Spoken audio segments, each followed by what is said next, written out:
The chamber of the Galactic Assembly shimmered with light from 1,000 crystalline panels, each one glowing in a different hue to represent the world's present. The air smelled faintly metallic, sterilized to satisfy the sensitivities of species that despised Earth's raw air. From his seat at the farthest tier, Captain Elias Kael watched the spectacle in silence. His uniform had long been traded for civilian grays, stripped of rank after humans were barred from military service. Yet the habit of sitting straight, scanning exits, and measuring distance from threat never left him. At the central dais, Chancellor XYRH Velkarn adjusted his flowing mantle, every movement calculated to project elegance. His elongated face twisted into a smile that looked more like a blade than warmth. "Delegates," Velkarn began, his voice amplified by the chamber's acoustics. "Today we secure the safety of the galaxy. Today, we remove the final question mark that has plagued our order." On the massive holoscreen, an image of Earth spun slowly. Once blue and green, now dulled by centuries of over-extraction, it looked fragile. "The species known as Homo sapiens, humans, shall henceforth be placed under permanent guardianship," Velkarn declared. "No sovereignty. No fleets. No independent government. Their existence will be safeguarded by our protection." Applause rippled through the chamber. Alien voices of every pitch and vibration merged into a triumphant roar. Kael noted how many didn't clap but dared not show dissent. The human delegation, a token group of bureaucrats without voting power, stood quietly near the back. Their translator implants buzzed, feeding them the Chancellor's decree in flat tones. A younger human, no older than 25, clenched his fists. Kael touched his shoulder, a silent warning. Rage was expected. Rage was exactly what Velkarn wanted recorded. The Chancellor's eyes swept toward the humans, pausing deliberately. "You should be grateful. Left alone, your kind breeds chaos. We grant you peace." Kael rose slowly. He wasn't permitted to speak, but standing alone was enough. His presence drew murmurs. Velkarn tilted his head. "Ah. The human who once commanded ships. Tell me, Kael, is there gratitude in your heart?" Kael's jaw tightened. He measured each word, knowing every syllable would be dissected later. "Gratitude requires choice. We were not given one." The chamber stirred. Even aliens used to human compliance leaned forward. The Chancellor's smile sharpened. "And yet still alive. That is choice enough." Kael sat, his heart steady but his hands cold. He understood now, this was not lawmaking. It was theater, humiliation turned into ritual. Later, in the dim corridors beneath the chamber, Kael walked with Mara Vey, one of the few alien aides sympathetic to humans. Her people, the Thesari, had once been oppressed before clawing their way to minor influence. "You shouldn't have spoken," Mara whispered. Her large violet eyes darted around. "Velkarn will mark you." "He already has," Kael replied. "Remaining silent only convinces them we've forgotten how to speak." Mara hesitated, then lowered her voice further. "There are whispers. Colonies refusing convoys. Shipments lost. Someone is moving pieces in the dark." Kael didn't answer, but the flicker in his eyes told her enough. That night he returned to his quarters, overlooking the artificial lakes of the Assembly city. Beneath the glittering skyline, he saw the reality others ignored, slums filled with human laborers, forbidden from owning property, scraping for survival in alien markets. Children with Earth's brown eyes and black hair carried water for species that never touched the ground. Kael poured himself a glass of water and stared at his reflection. Lines marked his face, carved by years of endurance. He thought of Earth, of oceans receding and skies darkening, of promises broken by the very assembly now celebrating its protection. A soft chime pulled him from his thoughts. The encrypted console blinked. Only one circle of allies had this frequency. He accepted. The screen filled with the stern face of Admiral Rourke, once Kael's superior before humanity's fleets were dismantled. His hair was white now, his uniform stripped of insignia, but the steel in his eyes remained. "You saw the decree?" Rourke asked. Kael nodded. "They don't intend to stop with Earth. This is a message to every species they deem inconvenient. Rourke leaned closer. We've hidden long enough. The colonies are restless. Mars is refusing shipments. Titan hasn't paid tribute in months. They're ready, Elias. They just need a voice. Kael's hand hovered over the console. He had trained to lead fleets, not revolutions. Yet the truth settled heavy in his chest. The galaxy would never hand back dignity. It had to be taken. They'll call it rebellion, Kael said. Rourke's lips curved into something between a smile and a snarl. History will call it survival. The following day, humans were escorted from the assembly chamber under heavy guard. Alien delegates muttered as they passed. Kael caught fragments. Feral beasts should have culled them centuries ago. Each word was a stone thrown casually at dignity. As the escort led them down the polished staircases, the young human from before, Eric, walked beside Kael. His voice trembled. Why do we stay quiet? Why don't we fight back? Kael looked straight ahead. Because timing is everything. Snap too soon, and they break us forever. Snap too late, and we're already forgotten. Eric frowned. And when is the right time? When every chain they lock on us becomes weight around their own throats. Kael answered softly. That evening, Kael walked the outer promenades of the city. The alien skyline stretched like a crown of blades against the stars. He imagined ships rising from hidden shipyards, dark hulls cutting through that glittering sky. Not today. Not tomorrow. But someday. Near the promenade's end, he paused at a public broadcast screen replaying Velkarn's speech. The Chancellor's voice rang out. We grant them peace. Kael whispered under his breath, just loud enough for passing aliens to hear, the words that had formed in his heart the moment the decree was spoken. We begged for peace. You mocked us. You will regret teaching humans how to endure, because endurance always ends. A pair of aliens froze, their expressions shifting uneasily. For the first time, Kael saw something crack the mask of arrogance. Fear. He turned away, his decision made. Humanity would not remain polite forever. The Orthelian core slept under a false sense of security. From orbit, its polished towers and glittering bridges shone like the crown jewel of the assembly. But out in the scattered dark, asteroid belts, forgotten mining colonies, sealed shipyards, humanity was stirring. Elias Kael stood in a narrow cargo bay aboard a freighter officially registered as a grain hauler. In truth, it carried parts of something far more dangerous, hull plating for warships hidden in the Kuiper black yards. He ran his fingers across the dull metal, feeling the chill seep into his skin. Do you ever think we're already too late? Asked Eric, the young man who'd nearly burst in anger during the assembly decree. His voice cracked between impatience and fear. Kael didn't turn. Late is better than never. But we won't get another chance. The bay doors hissed, and a woman in a patched uniform entered. Commander Serenyal, discharged years ago for refusing to dismantle her squadron. She bowed her head slightly to Kael. Shipments from Ceres arrived. Engines and weapons cores intact. The Mars network says Titan is ready to cut all ties with the Assembly. Kael's jaw set. The quiet rebellion was no longer whispers. It was movement. Back on Earth, the Assembly's taxes had grown unbearable.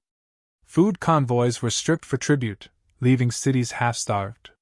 Yet entire containers disappeared en route, only to reappear in human settlements. Official reports blamed pirates. Kael knew better. Those pirates were his own people, smuggling supplies into hidden depots. At one such outpost carved into a frozen asteroid, Kael met with the Resistance Council. 10 figures sat around a rough metal table, some human veterans, some civilian leaders, and 2 aliens whose loyalty had cost them exile. Rourke, the former admiral, spoke first. We have 74 hulls hidden across 3 systems. Half combat ready. The rest need weapons. Sarah added. Colonies on the rim are pledging manpower. Volunteers. They want to fight. Kael raised a hand. Desire is not enough. If they fight without coordination, the Assembly will crush them as an example. Murmurs filled the room. One of the alien allies, Marave, leaned forward. You cannot hold them back forever. Every day under the Assembly's boot makes them angrier. And fear spreads faster than orders. Kael met her gaze. Fear is a blade. We must decide where to strike, and when. Meanwhile, Chancellor Velkarn stood in his private chambers on the Assembly spire, watching the latest reports. Human convoys gone missing. Colonies refusing payments. Labor strikes. His advisors dismissed it as manageable unrest. Velkarn was not convinced. Too organized, he muttered. His long fingers tapped the glass railing. Animals don't coordinate. Someone is guiding them. A voice behind him, one of his generals, replied. If they rise, Chancellor, we will answer. The fleet remains unmatched. Velkarn's lips curled. Pride precedes disaster, General. Never underestimate vermin. They bite hardest when cornered. Back in the Kuiper Black Yards, Kael inspected a nearly finished warship. Its hull gleamed black, swallowing light. The vessel was longer than any Assembly patrol ship, its design a hybrid of old Terran ingenuity and forbidden technologies smuggled from sympathetic aliens. Eric's eyes widened as he walked the length of the ship. It's beautiful. It's a weapon, Kael corrected. And weapons carry debt. Eric frowned. Then why build it at all? Kael's voice softened. Because they've left us no choice. Peace was strangled in the Assembly Hall. What's left is survival. The first test came sooner than expected. A tax convoy entered Titan's orbit to collect tribute. Instead of loading cargo, Titan's defenses turned their guns on the escorts. The skirmish lasted minutes. 2 Assembly frigates destroyed, the rest fleeing. News spread through the colonies in hours. For the first time in centuries, humanity had openly defied the Assembly. In the Hidden Council, Sarah slammed her fist on the table. It's begun. Titan lit the fire. We can't stay in shadows any longer. Kael remained silent, weighing the risk. But Rourke leaned toward him. They will retaliate. If we don't unify now, Titan burns alone. Kael rose. The council quieted. His voice was calm, but the steel beneath it left no doubt. Then it is time. Send the signal. The message traveled faster than light, bouncing through encrypted channels buried in abandoned satellites, encoded into civilian broadcasts, even hidden inside religious hymns sung across colonies.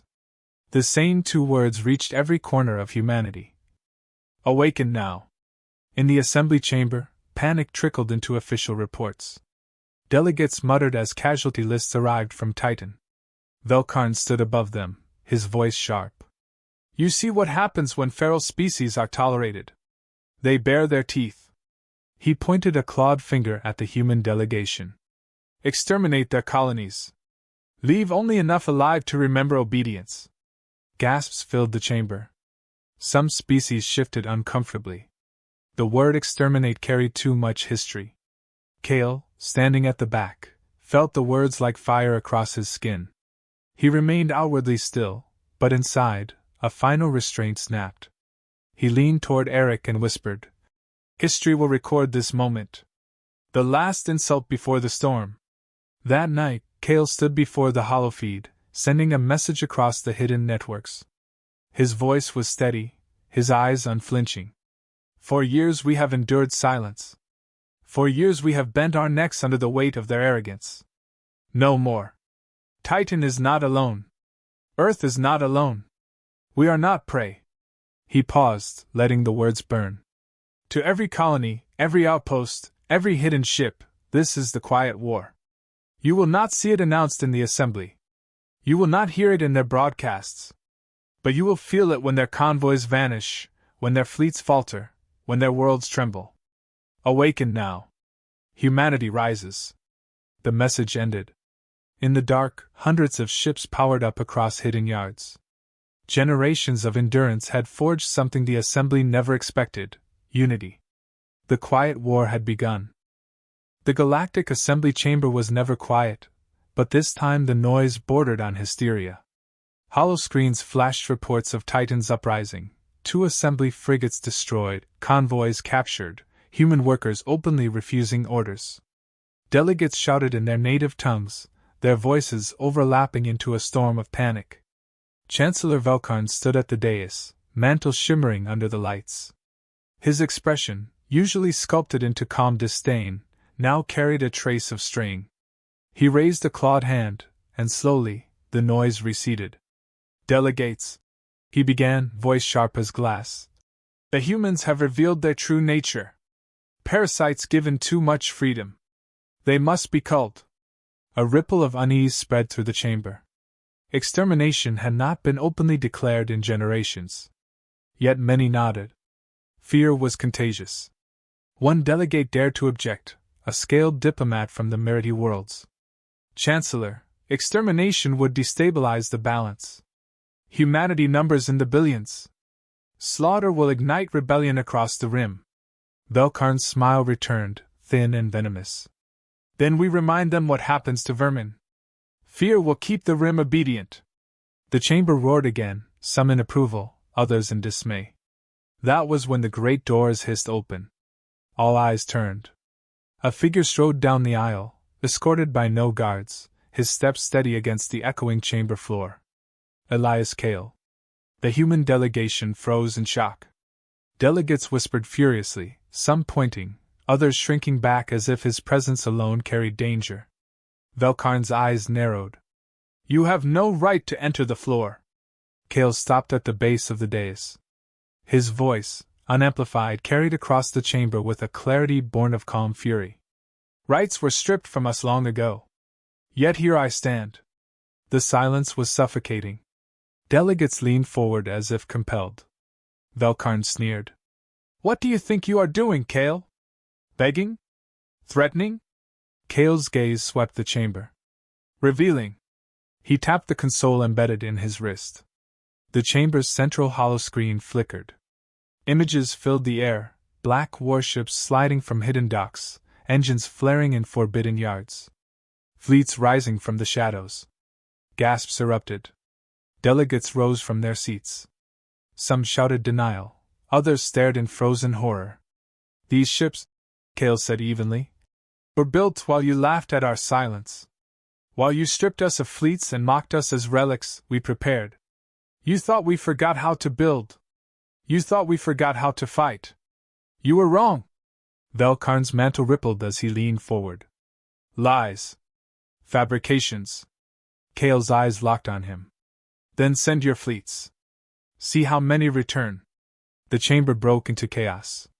Delegates shouted, translators failing to keep pace. Panic spread faster than reason. Velkarn slammed a fist against the dais. Silence! This is treason! Kael didn't flinch. Call it what you will. But remember this, it is you who forced our hand. You wrote the decree that broke the last chain of patience.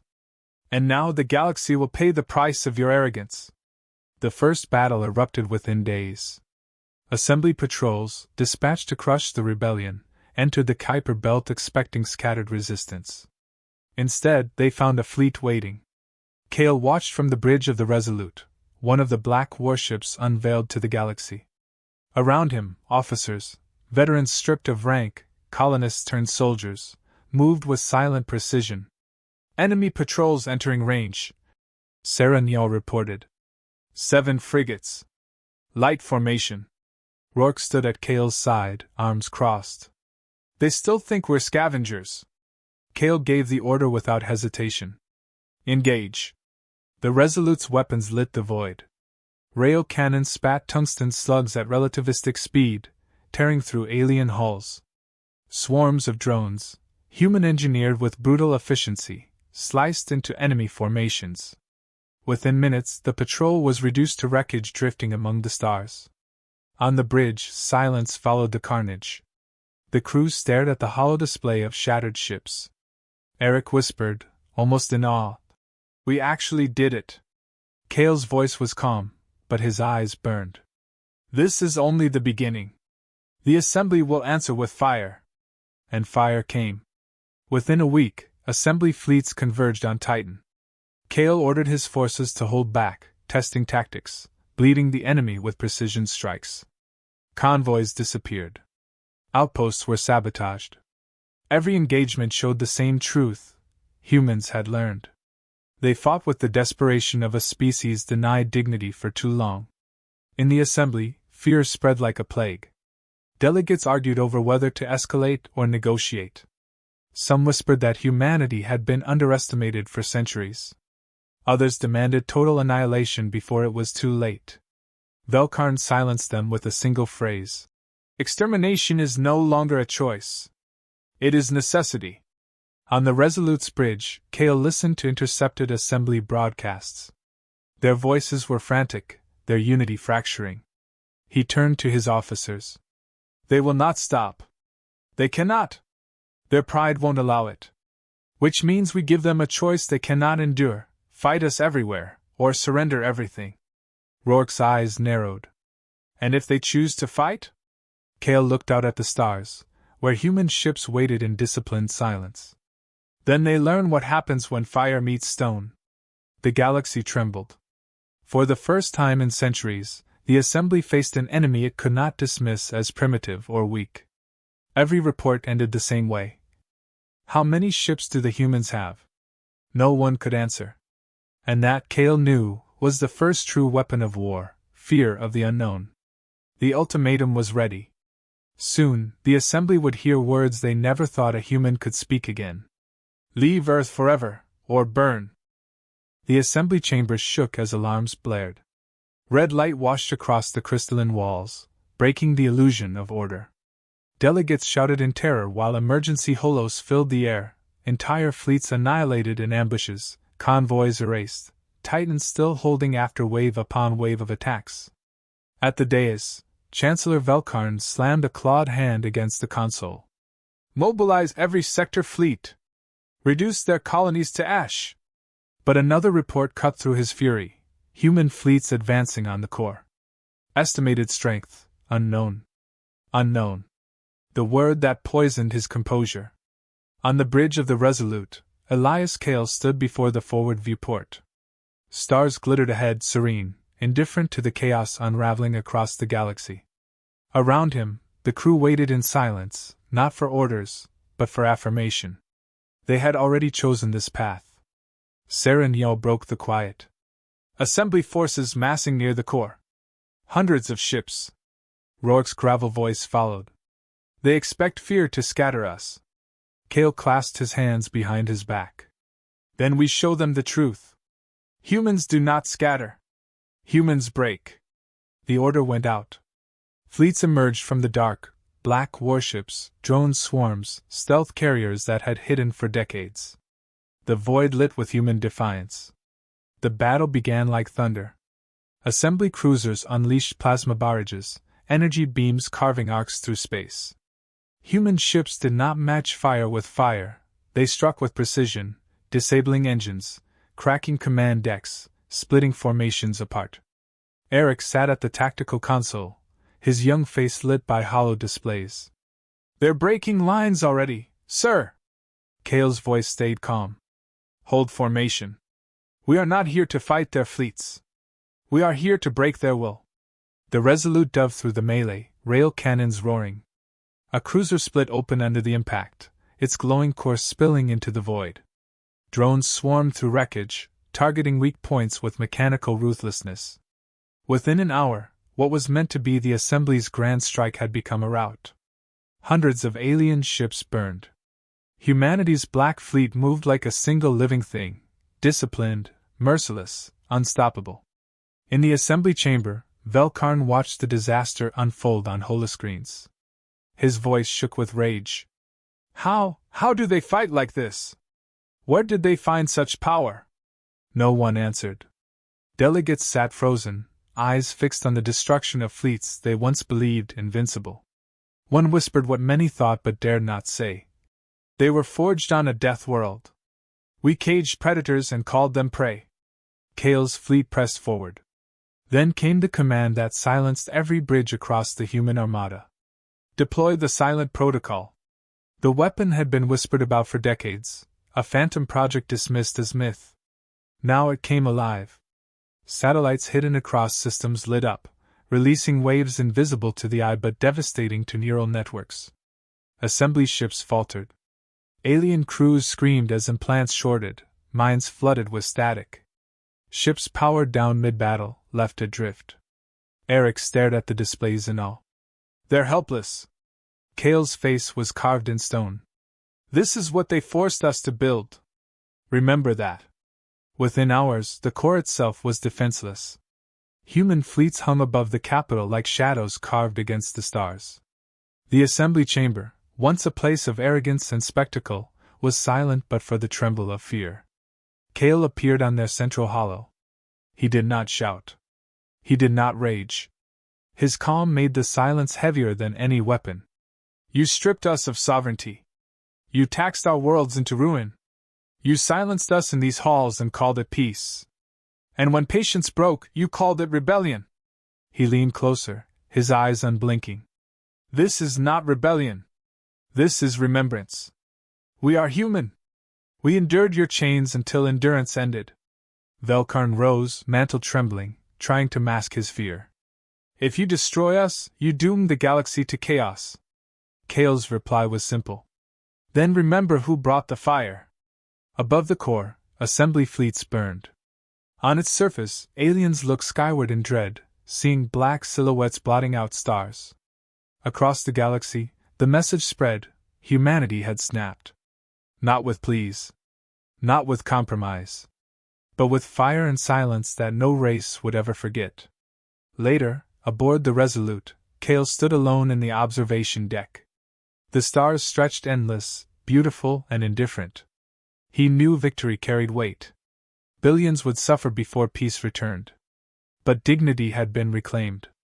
Rourke approached, his voice softer than Kael had ever heard it. They'll remember this day forever. Kael didn't turn. His reflection in the glass looked older than he felt. Good. Let them remember. Because forgetting is what made this necessary. The galaxy whispered in fear. And no race would ever forget the day the humans finally snapped.